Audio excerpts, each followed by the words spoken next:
So in the 3 or so years the show's been on the air, we've taken a bunch of different positions on a bunch of different topics. But one thing we've always been consistent about from the first day till today is making fun of Bill de Blasio, the mayor of New York, on every topic. If you watch the show, you know.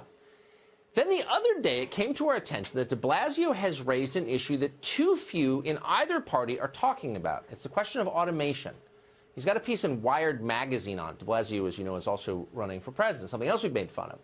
But his position on automation really struck us as pretty interesting. So yesterday, we arranged a phone call, and we talked. We had a very friendly conversation, invited Mayor de Blasio to come on the show to talk about that and other things, and he was gracious enough to respond. And so we're happy to have Mayor Bill de Blasio join us tonight live. Mr. Mayor, thanks a lot for coming on. Thank you, Tucker, and I appreciate that you care deeply about this issue of automation because it's bearing down on all of us.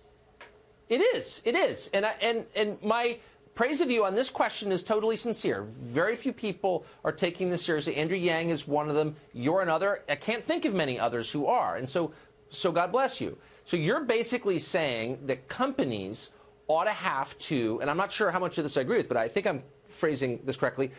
You say companies ought to have to bear some of the cost of helping workers transition to something else when they lay them off in favor of robots.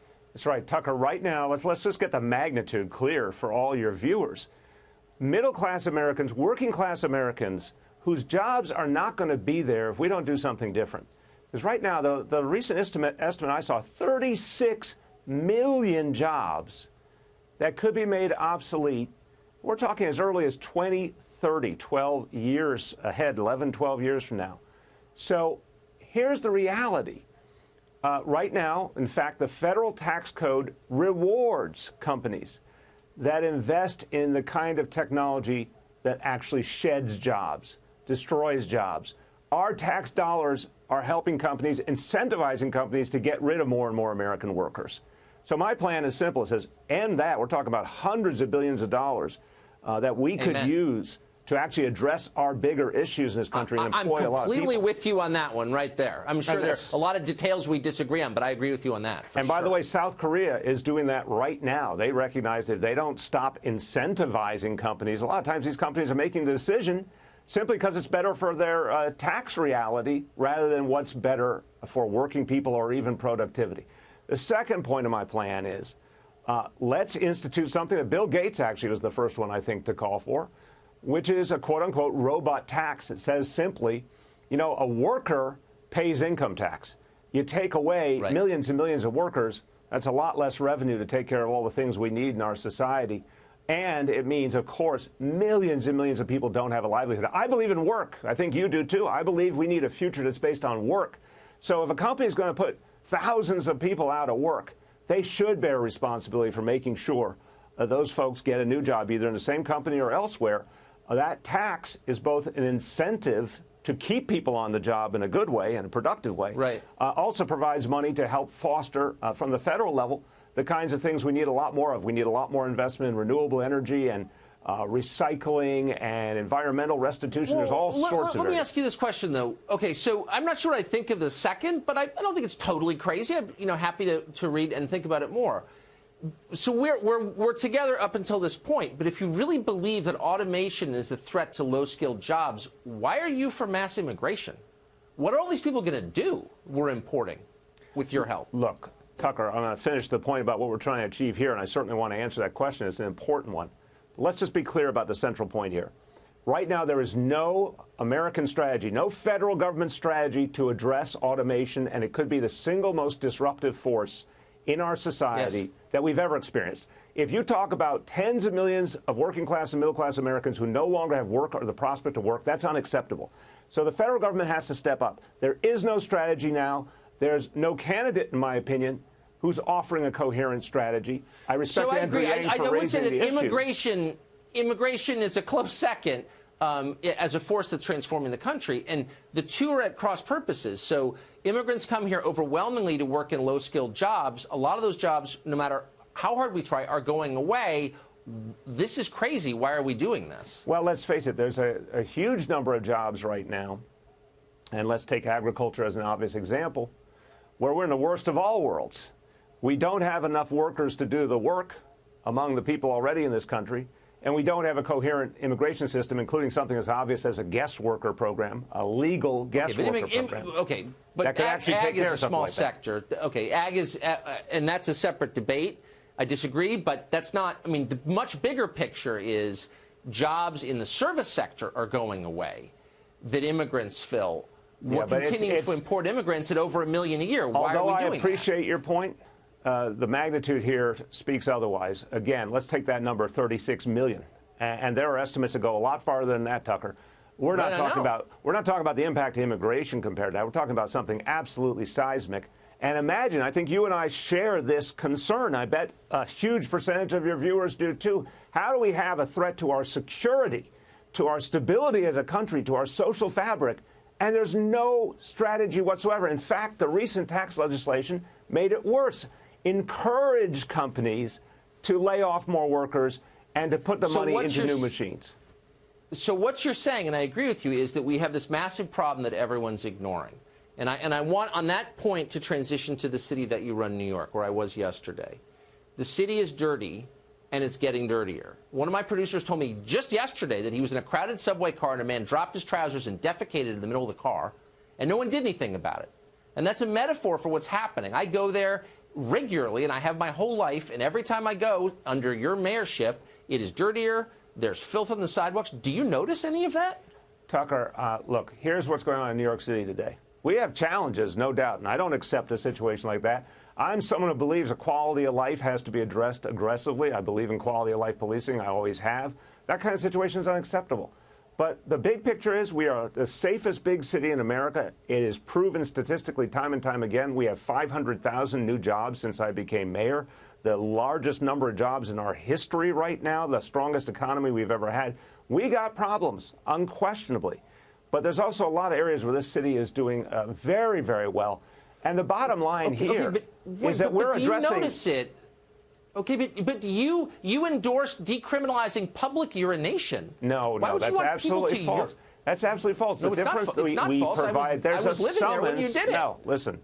Any offense like that gets a summons. There's a penalty. There's definitely a sanction. We don't believe in that. You weakened the sanction against public urination, and as a result, the city smells like urine. No. Do you notice that? Tucker, it's just not true. I go all over New York City all the time. I'm sorry. I've been here for decades and decades. This city is more orderly and cleaner and safer than it's been for many, many years. We got more to do, and we're going to keep making it better.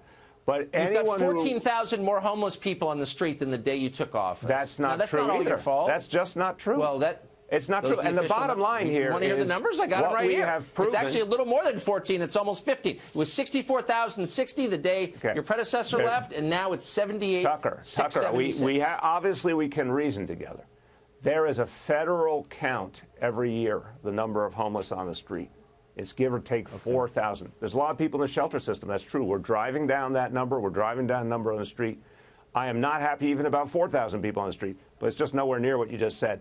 But the difference that what you can see in New York, and you see it on safety, and you see it on jobs, and you see it on a higher graduation rate in our schools, is we continue to make progress in the city. We're going to make a lot more.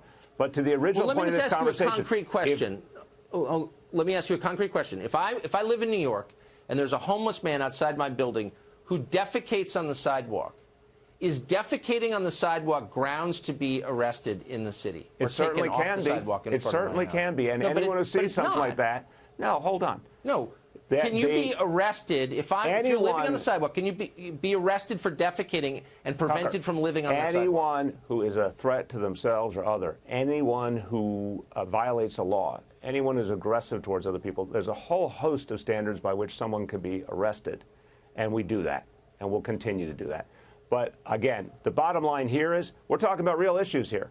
But what we should be talking about all the time, what we should be talking about all the time is the future of working people, the future of working people in this country, and where you and I started, I'm coming back. If we don't, and we're two of the only people talking about it right now, if we don't deal with the fact that tens of millions of American workers may not have a job, and we may have a future without work, and our social fabric could be destroyed, and that's a threat to American security, if we don't deal with this in this election, we're going to rue the day.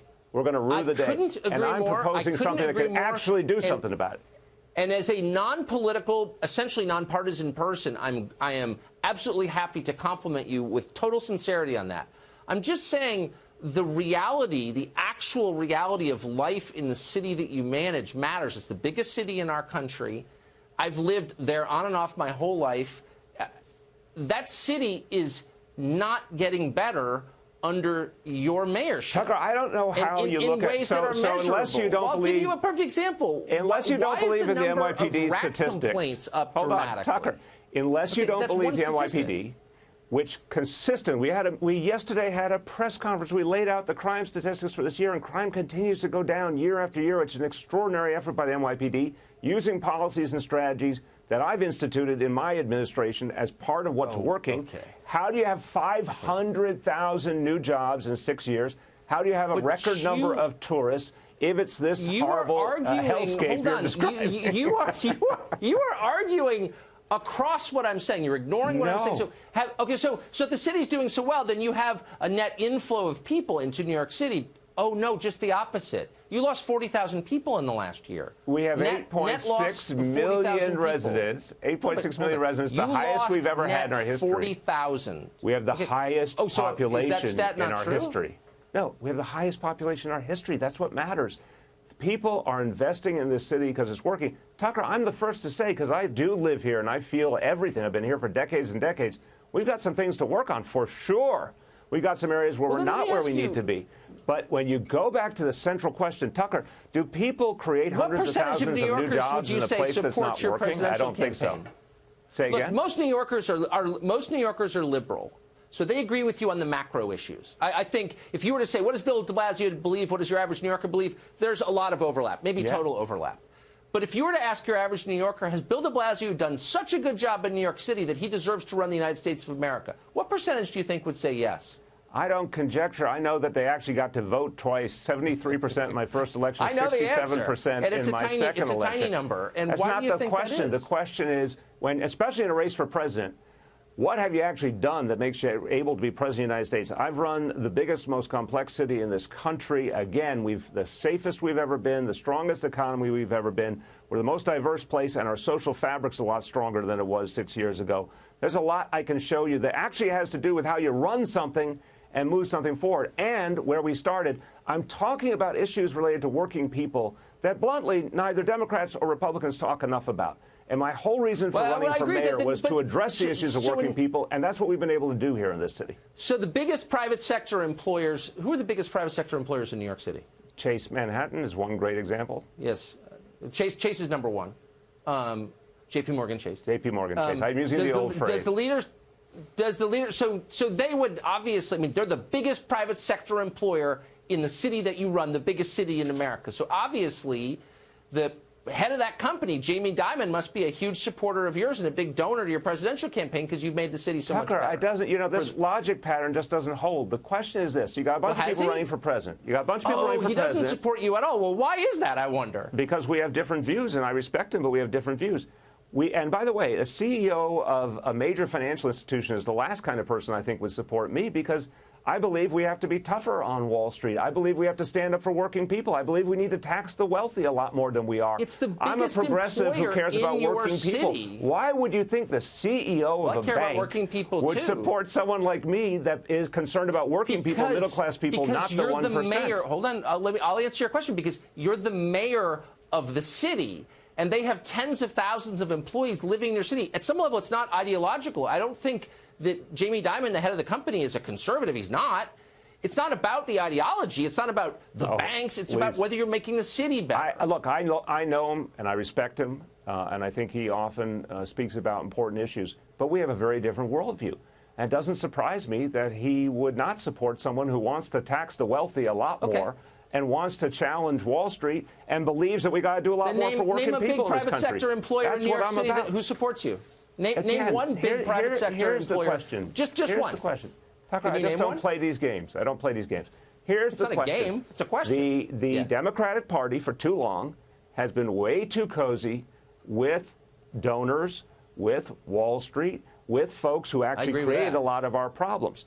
When the whole reason we're having a good conversation on automation is I don't care about what those donors think. I don't care about what folks in Silicon Valley who are trying to justify that technology is somehow going to save us all. You know, they're resting their laurels on the universal basic income. And this is another fallacy, Tucker. UBI, maybe it's part of a solution in some way, shape, or form. But what I fear about that kind of idea is it's a crutch. It's a way for a bunch of people who are going to make a huge amount of money to make their own consciences feel better. But what it's going to lead to is a future without work. And the last thing we need, I'm a progressive, I'm a Democrat, I believe in work. And I believe work gives people a lot of value, a lot of meaning. And we need to protect work in this country. And there's a whole lot of wealthy people who are happy to run all the way to the bank and leave working people behind. And then they'll say, oh, you stay at home, we'll send you a check. That's ridiculous. And you're right. And by the way, if you've ever known inherited money people, they're the unhappiest people in America. So obviously you don't want to encourage indolence. Quick final question. Yeah. How can you take an SUV to the gym and back every day and say that you're really worried about climate change? It's a I know Chrysler, it's a petty question, it's a Chrysler Pacifica. It's bugged me for years. It's a Pacifica. Yeah? It's a hybrid electric. It's not an SUV, first of all. But it's, look, I come from a neighborhood. It's got a gas engine in it. I come from a neighborhood. Yeah. I go back to my neighborhood all the time. It's the way, to me, that I stay connected to people, that I am able to have a routine that allows me to be 24/7 the best mayor I can be. But should the climate have to pay the cost for that? Oh, come on. It's a few miles. Oh, come on. And Tucker, here's the great part about all this. What do you mean? If I took a subway I'm going to use that next time I get lectured about climate change. Oh, come on. No. The point is, wherever I go, if I take a subway, the cars follow me for security reasons. Any way you slice it, I'm doing what's going to help me be the best that I can be for the people of this city. And that's why I'm proud to say this is a city, just safest big city in America, a city that's moving forward in so many ways.